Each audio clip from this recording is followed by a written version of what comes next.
This video is sponsored by MyMetalCards at Etsy.com. So yes, this is a new upcoming shop which specializes in selling like a lot of metal cards. So hence the name. So it ranges and specializes in like a lot of games such as Cardfight Vanguard, MTG, and Warhammer. So in this case, if you see here for Vanguard, they have energy counters for every nation. There's also like treasure tokens for MTG. There's also like plenty other designs for Vanguard, such as like fated ones. There's also like nation ones, and also it comes with acrylic ones. It's more transparent acrylic ones, so that's pretty cool. If you want to get one of these, that's also nice.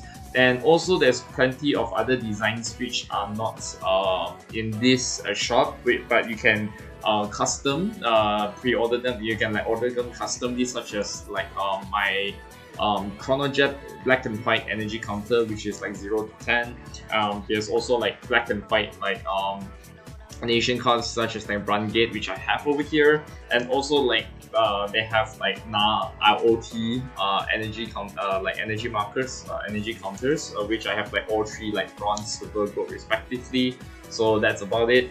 And also, if you go to this shop and have the code coupon code ENOCHSAYS, ENOCHSAYS, ENOCHSAYS, you get $5 off for your first purchase of one of these metal cards as well. So ENOCHSAYS, ENOCHSAYS, for $5 off for your first purchase. And do check them out. There's plenty of designs, and you can use them to spicify your deck, to make it bling, make it fancy.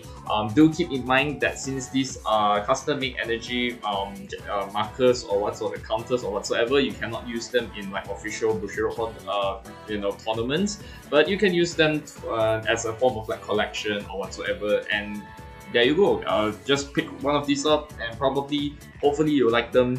I like it personally, so do give them the support, and that's about it. I'll see you in the next video. Alright everyone, it's Professor Ina09. I'm back with announcing the results of the giveaway. So yes, of course, I have all the 6 energy crest / markers over here. So that's about it. Okay, so for today, the Q&A is just going to be like very simple. All I have to do is just to read your comments, and then I'm going to like announce your results. I'm going to put your name into the wheel of names. Then after that, I'm just going to be announcing like who's the winners and whatnot. Okay, so to make this simple and fair, I'm just gonna shuffle everything. Okay, so that like you guys are not accusing me of like being favorite, of choosing choosing like which energy crest or energy marker is what I like, and then I just give it to you. So okay, now I think it's already thoroughly shuffled. Okay, thoroughly shuffled already. Now all I need to do is just going to announce like from top to bottom. Like there are 6 here, so like from number 1 to number 6, so top to bottom, and that's how it is. So before we get straight into the giveaway, I just want to say thank you very much for participating in this giveaway, no matter how small it is. But I just wanted to give back to the community in a sense. So let's start off by reading the comments. So we go off with FF Big Cube, great video, and Cardfight, Chris TCG, great video. Okay, well, thank you for the comments, thank you for the feedback, and yada yada. Unfortunately, both of you are not eligible for the giveaway because I've mentioned specifically that I need you guys to mention your favorite deck and a question for Q&A. So that's too bad, unfortunately. So sorry about that. Nonetheless, thank you for your support. So that's about it. Okay, now we move on to Kido. Actually, most memorable deck I once had was G Ultima. I played a lot of decks back in G era, but Ultima was the pinnacle of how I started playing Vanguard until this very day. I woke up one day, all the banging noises coming from my doorway, and my senior literally dragged my arse like 8 to 9 AM to a local PC shop where the first Jet and Ultima deck was released. We went to the shop and we bought 2 Ultima TDs. He opened the TD only for the preview boosters in the box and gave Ultima to me. Well, okay, that's nice. That's cool. After playing with my seniors and friends, I fell in love with the game since, but Bushi effed up in B series. We don't talk about that. We are not talking about that. Question to you is: do you think that Vanguard can last, say, another 5 to 10 years in the future? Okay. I think this is a very interesting question because, like, I think like all of us has actually seen that like the D series they actually like plan until like 2025 or 2026. I don't remember because like they just wanted to have like do until like 10 seasons in. After the 10 seasons, I don't know what they're going to do after that, but hopefully not a reboot. I don't want to reboot them to reboot again for the love of God. This is like the second reboot since. I won't say technically speaking in a sense that if they can, I can see them last for another 5 years.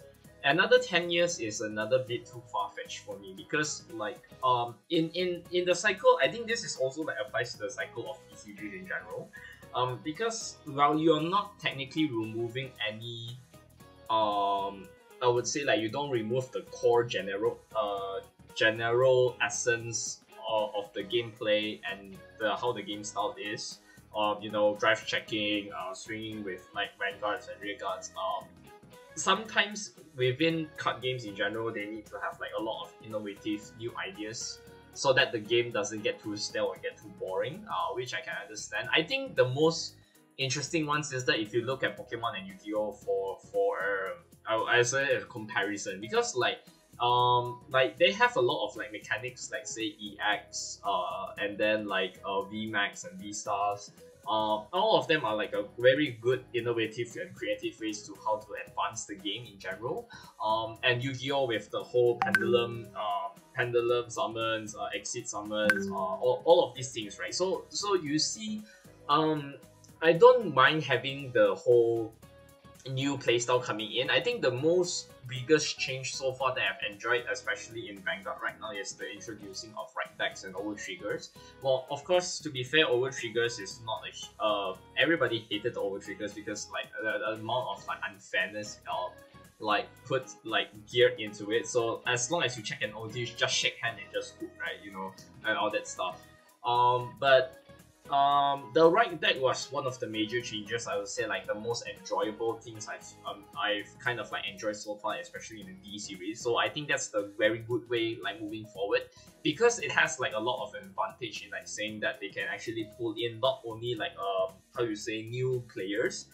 They attract new players, but they also like able to bring back old players because they don't really have to rely on very what's the word of it, like a very shitty right like hand. If you have a very bad hand, right, you probably don't want to write a PG as your rank on your grade 1, and then you don't want to like write the undesirable grade 2, and even worse if you just have to write a Hue Guardian as your grade 3, right? So that's so I think the right deck actually like fixes a lot of things, and I felt like that was one of the huge I would say improvement to the game design overall.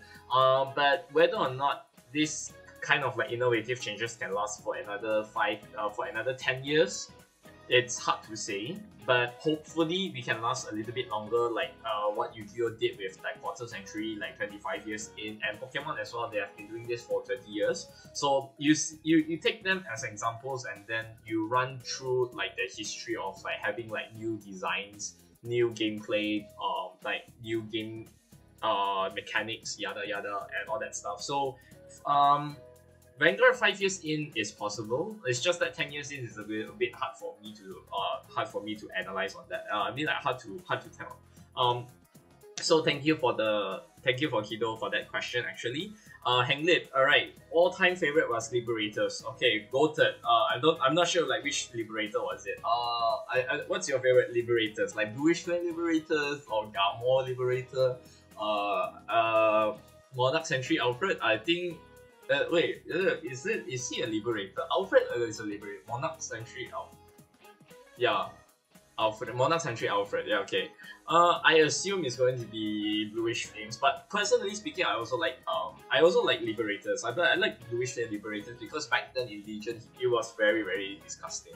And before the whole V series, they limited our Global and Percival. It's actually pretty cool and fun to play with actually. But unfortunately, our Global, how you say that, Liberators in the V format is just basically just dead in the water because Agloworld is kind of like limited to one, so that's kind of sad. Question: what will you be if I get to reincarnation into Planet Cray? Chronojet. No assumptions because I really like Chronojet. But anything related to Gear Chronicle stuff because I really like GC, so yeah, probably Chronojet, right? Okay, so thank you for the question. Hanglit. Okay, so Brandon Lee, favorite deck look here. Okay, fair, legit. Question: do you think D series is a balanced format? Okay, D series a balanced format? Aside from over triggers, I say yes. Like I've mentioned earlier just now, over triggers is practically speaking one of my least favorite part about D, but the right deck was actually fair. And judging by how like the whole D series is not overtly power creep, there are some decks that favors like there are some decks that can do more multi attacks than the other. There are some decks that can power buff more than the other. But I honestly feel like it's not as bad as V series because the whole idea of like the V format was so okay. I have to explain this because back then I used to like V series because over triggers is the only format where it doesn't have like over triggers, right? But then you realized then you already have Axel markers, which allows you to do more multi attacks already, and then you put Axel clans like Axel gives into clans that can already do multi attacks. Case in point, Aqua Force. You see, that's probably the worst part about having multi attack decks having to have a lot of more things to work around with, right? In a general sense, where like Force, like say Steam Maidens, for example, can do 5 with like at least 5 attacks with a Force clan, right? If you put Gold Paladin and Aqua Force and whatsoever clans that can play all that stuff, right? The Axel markers, as a matter of fact, it's just too broken, right? I personally have that kind of like opinion that I just really started to not like the Axel gift, right? Because who designed this, right? Force I can understand, Protect I can understand. Axel was a way tad bit too much, I would say. So D doesn't run into these issues. So personally speaking, if you were to ask me whether or not I like the D, is D format a balanced format? So far, yes. I would say it's okay. The fact that they limit the triggers thanks to Gravitia, like say critical triggers, because we used to run 12 critical triggers, or maybe like 16 critical triggers before the whole Gravitia was a thing. They revised it to the point that you can only play like up to 8 criticals per deck, and then like 3 fronts, 3 draws, and then 4 heals and 1 OT, right? I think that is okay. I think that is much balanced in the way of like deck building, so that like you don't really sack your opponents to death. I think that's a very good way of having to control, or like say like what's the word for it, like regulate the whole game in a particular sense. Even though I've met some players who said that like, you know what, you know, the whole restricting to 8 crits is just a shame, because like why can't we play 16 crits like in a V series Gabriel, right? So I can understand the sentiment, but I think that it's also pretty fair as well, and it's pretty balanced. But aside from over triggers and whatnot, I think personally speaking, D is a very balanced format, so I think that's okay. Premium is fun. It's just that there's a lot of things that you have to think about, right? So that's one thing for sure. So thank you, Brandon. Okay, so we have made 4997 favorite deck Liberators, another Liberator there. Always has been enjoyed the superior core playstyle. Current favorite deck Hexor. Okay, yeah, Hexor. Fair enough, fair enough. Question: if you were to get a new Dark States right line, what kind of design and playstyle would you hope to see that haven't got explored? Example: Clowns plus Retired Focus playstyle based on base power. Okay, so technically speaking, I did make a little bit of like my own CAC, like create my own custom cards and whatnot. So what I want them to explore for Dark States is that they have to play a Dark States right line based on Time Knights, you know, or like no, not Steam Maidens. Please don't bring back Steam Maidens because I'm very scared of premium, like what they can do with like premium and all that stuff. But if they want to have a D series Steam Maiden right line, I don't mind that. It's just that I'm very afraid of what implications can it bring to the whole premium setting. But I really wanted to like do like nights, like time nights based on you know, like literally like Arthurian Legends levels of like having time, like interdimensional knights that can travel across time and space, and that their playstyle is based on set orders. So technically speaking, it's like Mordalion, and then it adds a little bit of bot deck plus multi attack. So that's my whole personal take on if I were to have a Dark Stage right line, I would really want to have that. So Bushiro, if you're watching this video whatsoever, just take that design, let Dark States get their own set order and run with it, right? Because honestly speaking, you know what, because like you want to know why, the festival booster has a lot of unexplored ideas, especially with the Brandgate Dark States Dual Nation card, as well as the whole set order for like boosting and whatnot. What Dark States? Tell me what Dark States that can play set orders? None so far, right? Even if you want to play the Festival Booster set order, it doesn't really make sense for you to do that. Like most decks, Dark States deck does not have the space, nor they see the necessity for them to run that particular set order. So if they want to do that and make use of the the Brandgate Dark States Dual Nation, why not make a Dark States deck based on set orders like Mordalion, right? For example, right? So probably just based on that lah. So okay, that's about it. So thank you for the question, mate, 4997. Okay. Next one is Ikwan Miza, favorite Kagero and Overlords. Yes, I agree. Thank you very much. Okay, because Overlord is pretty cool. Overlord is technically in D is a little bit stale, but in Premium and V Premium is definitely like very scary. A question: do you think there will be a new form for Destined 1 later? Okay, so this is going to be a very interesting question. I think last season we technically have six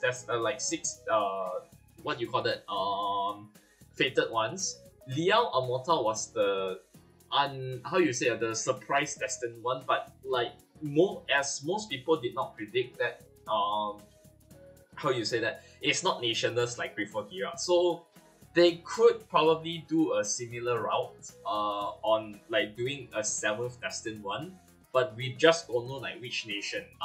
So there's like a lot of like speculations on whether or not there would be a new Destined 1 coming in for like the 7th Destined 1 or something along those lines, right?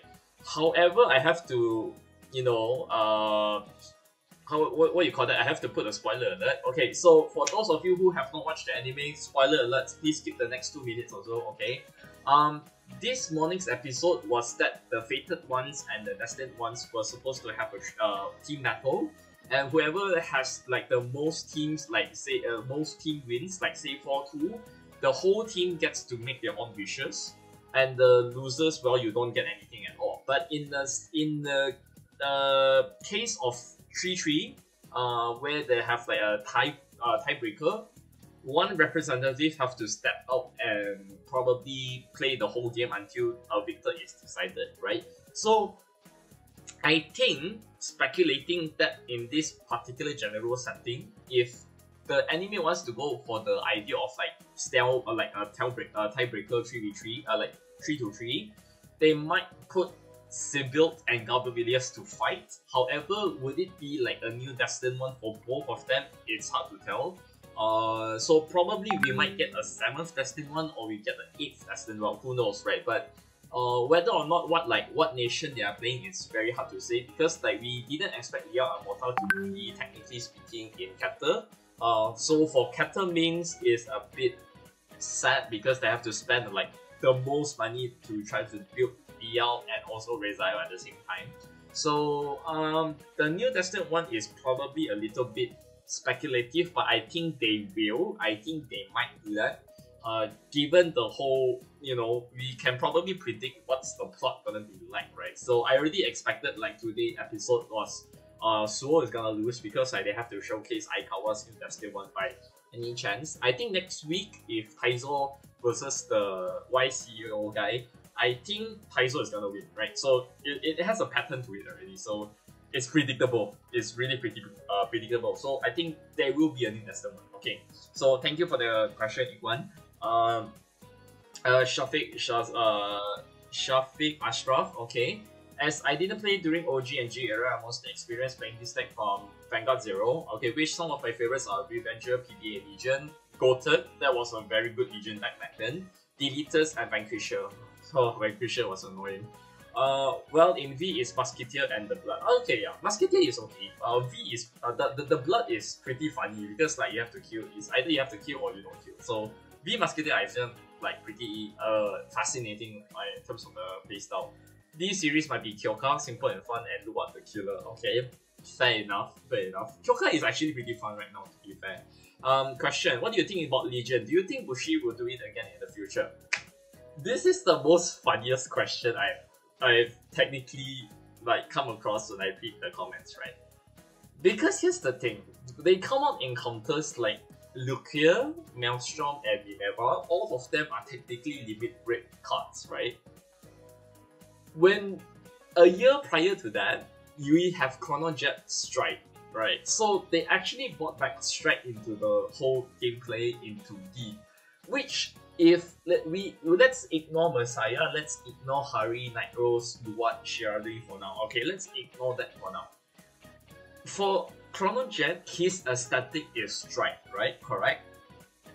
So it will only make sense that, if you were to introduce like old mechanics to bring back to D, especially Strike for Chrono Jet, it actually makes sense because like Gear Chronicle and for Gear Chronicle is a deck that really relies on Strike. And the others was not as much because Link Joker you have like Law Shiranu, yada yada. Luwak is like practically we have Shadow Paladins like the PBO and PBB and whatnot, right? And it makes sense. Then when they come out Messiah and Luwak and Shiranu and Hari and Night Rose, Strike feels so damn mundane.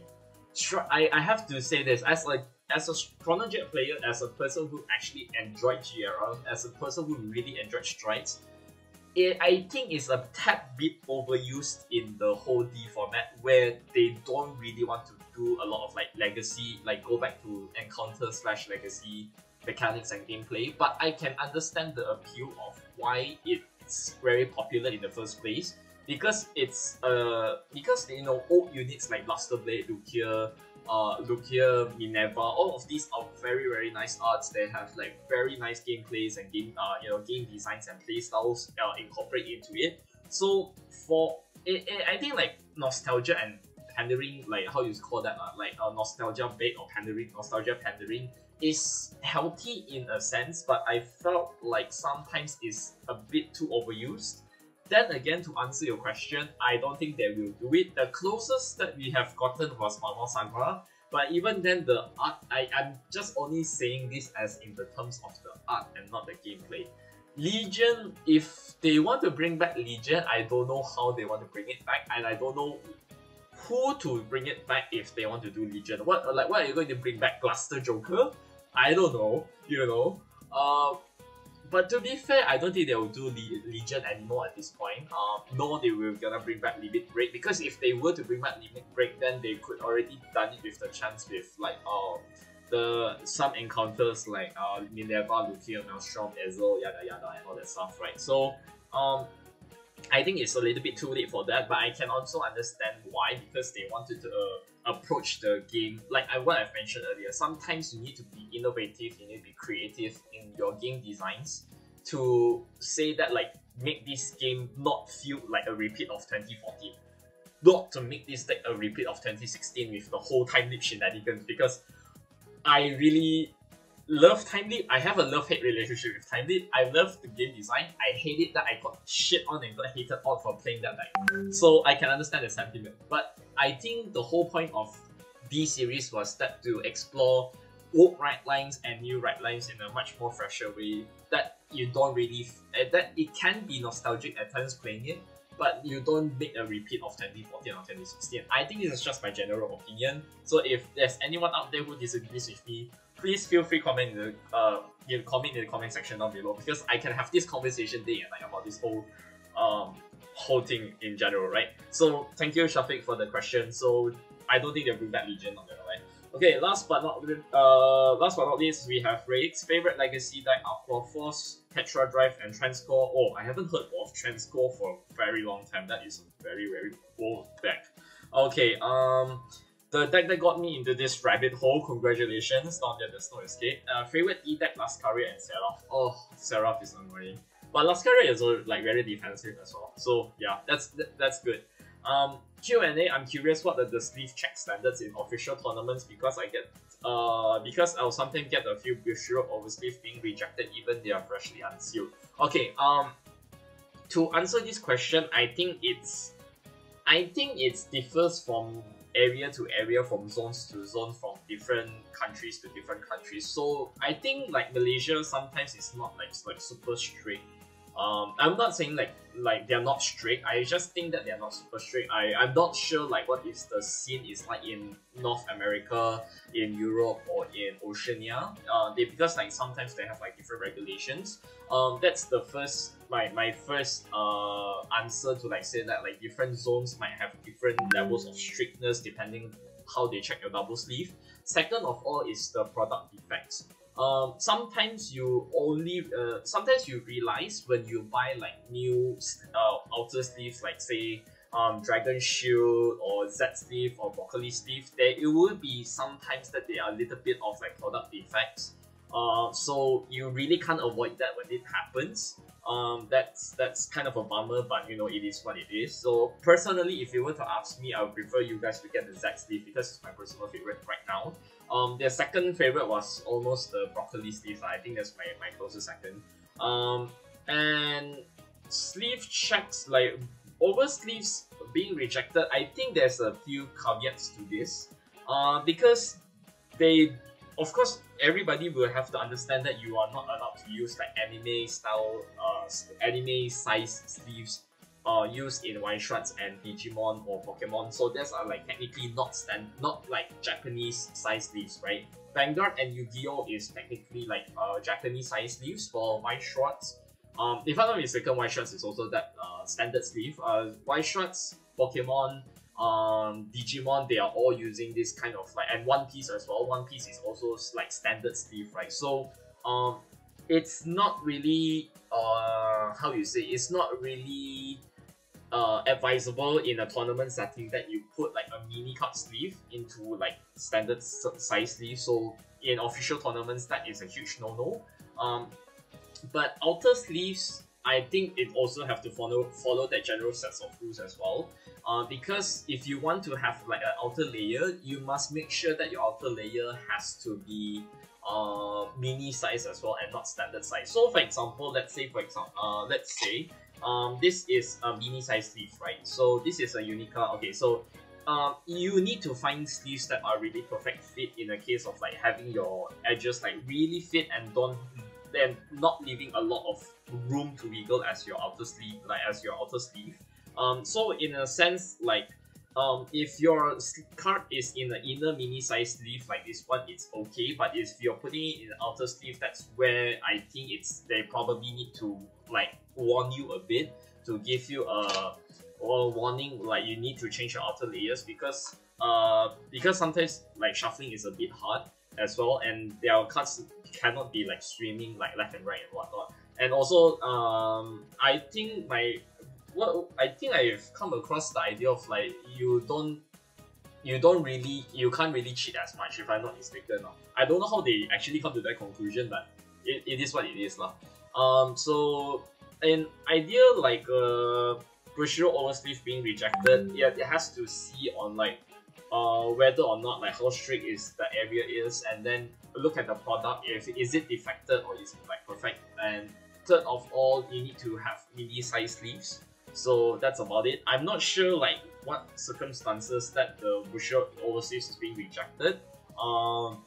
Maybe like it's a scratch or something, but since you say it's freshly unsealed, I think it's generally because of like product defects and whatnot lah. So unfortunately, that is what it is. So, or you probably bought the wrong size sleeve or something. So that's about it. Also like a huge question that I get most of the time asking me was that do you need to like is dragon sleeve outer layer allowed? In my own personal experience, you don't buy the standard size as your over sleeve. You just buy the mini size one because the Japanese mini size sleeves. The Dragon Shield actually did have that one. And right so far, in my own experience, they don't really reject that, so I think that's okay for now. So that's about it.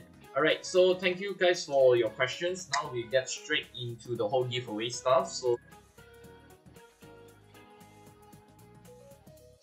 okay, now I have all of your names already in this video. So like I didn't miss out anyone actually. Okay, so as I've mentioned, so top to bottom, 6 of you, but only 7 people. So one of you unlucky guys are not going to be walking out with anything. But without further ado, here is the lucky draw, right? So let's start spinning. Okay, let's start spinning. Okay.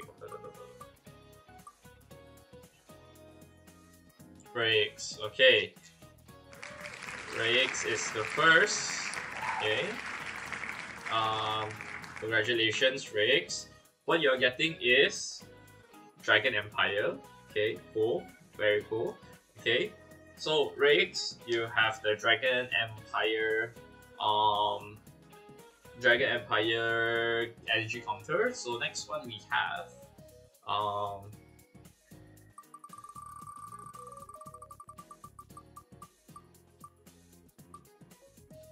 Brandon. Okay, good job. Congratulations, Brandon.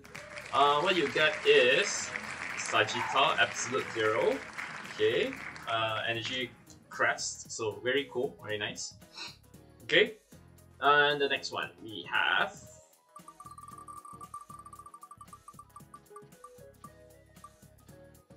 Hanglip. Okay, congratulations, Hanglip. What you're getting is Dark States energy counter. So really cool. Okay, now we have to remove you. So 3 more to go. One of you guys are not walking with empty-handed. So let's see who is the lucky one today. Equan. Okay. Congratulations, Equan. You are getting Lutisha energy counter, which is cool. Okay. 2 more to go, but only 1. Yeah. 2 more to go. Kido, congratulations. You get the Urara and Megumi energy crest. Okay. And it always now boils down to both of these people. So we're gonna see who's the lucky one. Shafiq. Okay. Shafiq, congratulations. You get the Tamayura one. Okay. Alright, so that concludes tonight's giveaway. So that's about it. I'll see you guys. Thank you very much for participating in this time's giveaway. So if you are the winners for tonight's giveaway, please message me, DM me on my Twitter, screenshotting your YouTube account or any form of verification to know that I'm I know it's you. Or you can DM me on my Instagram, you can DM me on my Twitter, or you can just WhatsApp me if I know you personally. Well, I think I know some of you personally, so just message me, and that's about it. So I think that's it for tonight's giveaway. So thank you guys for watching, and yep, stay tuned for more. I'll see you guys next time. This is Professor Ina 095 signing out.